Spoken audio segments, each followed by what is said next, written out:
All right, let's quickly see how a Euclidean distance is performed, or rather, before we go to that, let's quickly see how we cluster in our analysis, how we can do clustering. Okay, so we can do that in past actually.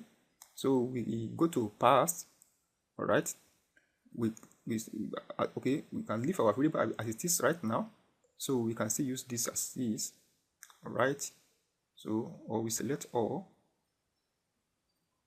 but let's leave it as is. We don't need this central size there as part of the variable, so we click on multivariate clustering. We click here.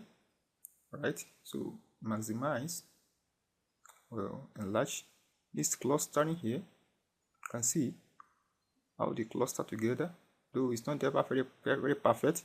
That's based on our, if you have a well classified specimen, you can see how they cluster together. If you have the same species, you can go this side and that can go that side. So you can use equivalent distances also.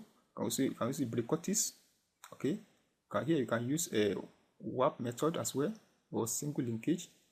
Okay, can compute. So depend on what you want to use. All right. So this is how to perform clustering in Morphometrics in using past.